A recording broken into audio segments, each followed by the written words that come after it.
Welcome back to Sunrise Daily. Mr. Innocent Chukwuma joins us next. He's the country representative for Ford Foundation. Thank you for coming on this morning. Thanks a lot. Let's get your perspective first and foremost on this xenophobic attacks going on in South Africa. Lots of responses from within Nigeria. We've seen protests, we've seen the National Assembly, we've seen the Minister of State for Foreign Affairs, we've seen the Minister of Foreign Affairs, and all responding to this one. What do you think I'll make of it? Well, I think it's a deep-seated issue that South Africans have to deal with. We are made to feel that it's something that involves poor people in townships who are reacting violently to the situation they find themselves, the unemployment situation. And by the way, youth unemployment in South Africa is above 50%. We supported a study recently that looked at gaps and opportunities in Africa youth employment, and South Africa's situation is quite high. But beyond the unemployment angle to it, which is why many of them may have taken to this part, is also the immigration laws in South Africa that keeps foreigners, particularly those who come from the rest of the continent, perpetually on the fringe of the economy.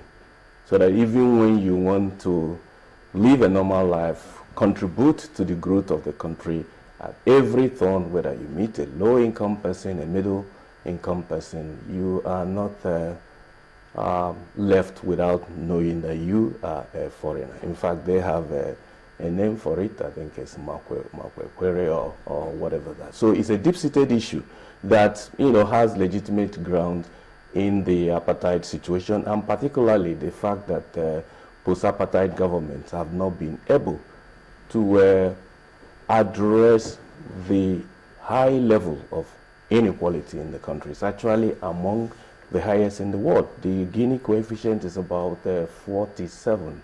My memory is anything to go by. And if you have that kind of inequality, it will only give rise to this situation. And then the second leg of your question, how has the continent responded to it? Again, the whole resort to say, oh, we helped South Africa during their anti-apartheid struggle, and we expected them, to deal differently with the rest of the country. I think it's an old argument that we need to rise above. And for me, the angle is that South Africa has a moral and diplomatic leadership in Africa. It's at the forefront of Africa integration, and more is expected of it in its own country, in reflecting this in its practices, in its policies, in relation to the rest of the continent. So looking at, you're also looking at showing understanding with the South African government in terms of handling this. In some quarters in Nigeria, they're looking at quid pro quo. That's how, they put it. You treat us well, we treat you well. But some people say it's not the action of the South African government, it's their people as well. Would you also advocate understanding? I wouldn't say understanding. I would say South African government has not been seen to have responded to this issue the way it has responded to similar issues in the past. One is not advocating that they respond the way they responded to the Maracana labor crisis.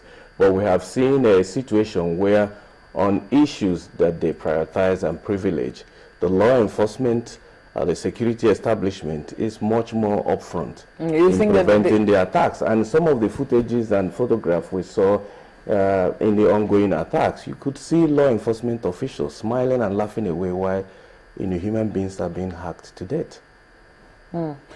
So you think that there could be some tacit approval?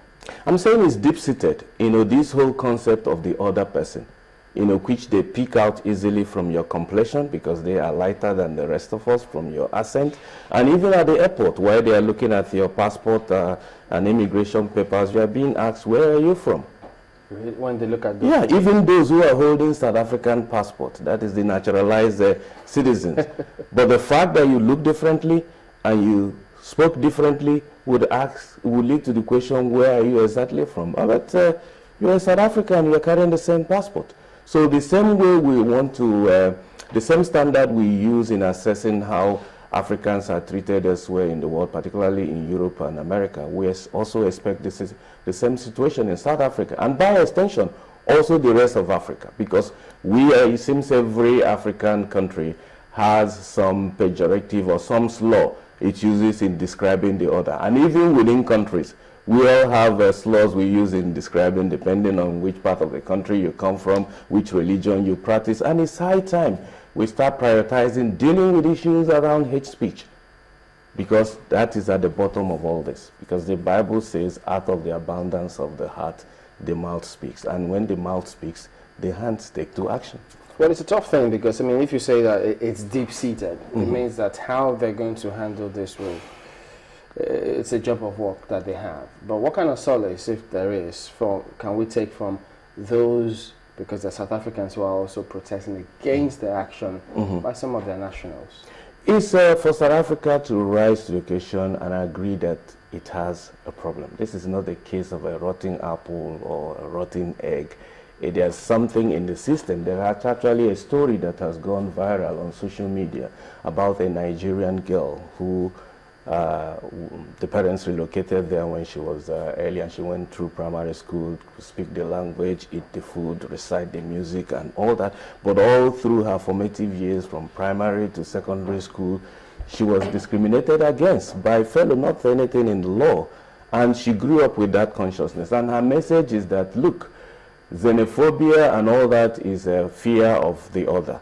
Just like people fear a spider and you stay away from it. But taken to violence should be treated differently. No society should, tolerate that. So understanding that they have a problem and finding a way of dealing with it may help them in coming out of this. But it's also something that is not peculiar to them. I think it's high time the continent rules to the issue of dealing with how we treat one another. And that's the next point, because, I mean, have they spoken up enough?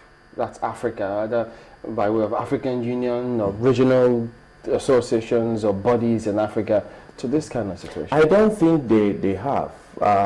In my view, they have seen it as an isolated incident in South Africa that the government should quickly deal with. But I think as a continent, we need to have a discussion around it through our various regional organizations here in West Africa, through the ECOWAS, and Africa in general, through AU, and through that process, come up with a resolution, a declaration on hate speech, and moving from that to translate it to national laws. Because even in this country, we saw what happened in the recent election, which I expect the incoming government to view seriously, with a view to coming up with a legislation. Because in Europe and America that have dealt with these kind of powers, you have legislations, you have mechanisms for dealing with, so that people can have a way to seek recourse, so that we don't allow it to generate to the extent that is fought on the streets. Well, we hope that Africa will also take a decisive step and learn from history about this matter. But let's bring this back home and look at police matters. First of all, yes, we have an acting IGP who has also been speaking about the forthcoming supplementary elections, which will take place tomorrow in Taraba, Abia, and Imo. Well, his removal, of course, all the headlines, it was headlined everywhere in the press. How did you take that? I mean, waking up to see that the IGP is gone. When I read about it, I said to myself loudly, here we go again. There is this pervading feeling of deja vu, because I remember on this studio when MD Abubakar was kept as acting IG for an extended period of 6 months, and we go through a whole process of ensuring that we don't wake up hiring, firing, and removing IGs. And included in that is to have a framework where appointment processes are known, is merit-based, and once appointed, somebody has a security of tenure so that you can't wake up one day and remove him. And my happiness in these whole circumstances is that we have a new government, a changed government, and my expectation is that they would rise above the discussion about what might have led to these, what I call accelerated retirement, because it's not a dismissal, and come up with a framework, see the larger picture. That inherent in this hiring and firing is that we have no legal framework. that guides the process. It's unfortunate that the person at the center of this is actually one of the finest police officers we have in this country, IGP Solomon Arase. I remember a few years ago when he was posted to Akwa Ibom State, that was at the height of the kidnapping and violence in Akwa Ibom State. Within 1 year, he served less than about a year in that state, and he brought it to it. And wherever he has gone, he has displayed that competence. To the fact that he is appointed in this whole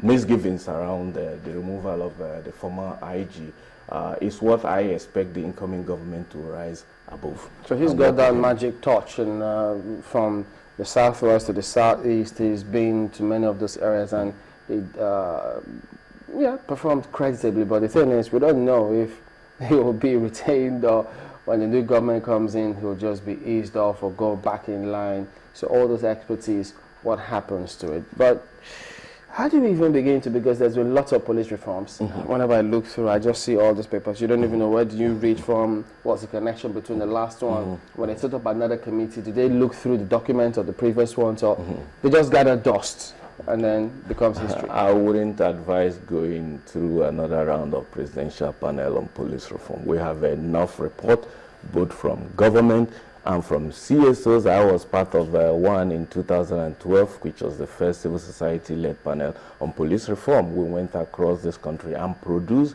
a set of documents that the incoming government should look at with the orders that have been done by the previous government and come up with a framework. But the key issue in all of this is that we should have a predictable mechanism for appointment and removal of chiefs of police. The one we have is not good enough. Then we don't have anything. I mean, if you look at the Police Act and even the Constitution, there is no procedure for appointment. So long as somebody is a police officer, you could actually be appointed as an IGP. Yeah, but he was saying that